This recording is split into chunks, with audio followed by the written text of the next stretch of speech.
Hai teman-teman, aku Tia, welcome back to my YouTube channel. Jadi video kali ini aku buat pastel isi sayur. Kalau kalian penasaran, ikutin aku terus ya. Dan jangan lupa like, comment, and subscribe, enjoy the video.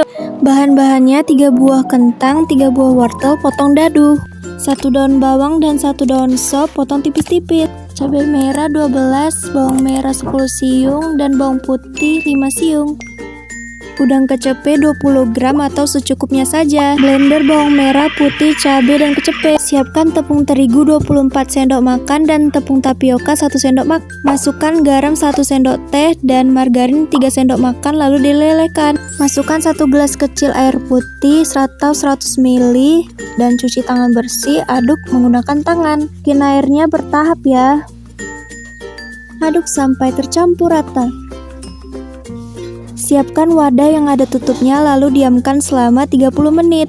Bumbu yang di blender tadi ditumis terlebih dahulu. Kalau mau bawangnya diiris tipis-tipis juga bisa ya. Masukkan setengah sendok makan garam, lada setengah sendok makan, penyedap rasa setengah sendok makan, dan masukkan kentang dan wortel. Lalu aduk-aduk. Beri sedikit air di blendernya dan tuang. Masukkan gula setengah sendok makan. Dan masukkan daun bawang dan saus seledri. Tunggu sampai sayurnya matang dan airnya sudah tidak ada. 30 menit adonannya kita kempiskan agar udaranya keluar. Lalu buat adonan menjadi bulat. Dan pipihkan adonannya satu persatu. Pipihkan sampai tipis. Siapkan isian yang sudah dimasak. Dan masukkan isiannya ke dalam adonan. Tutup dari 2 sisi yang berbeda. Lalu tap-tap ujungnya agar isiannya terkunci. Lalu dikepangin. Kalau ada cetakan lebih mudah ya.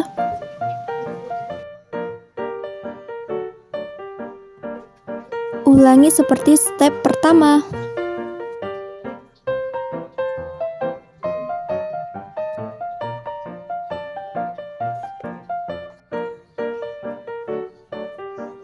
Panaskan wajan minyak dan api sedang, masukkan pastelnya.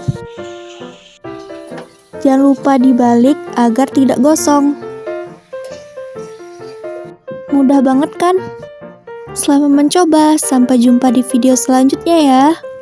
Jangan lupa like, comment, and subscribe. See you the next video. Bye.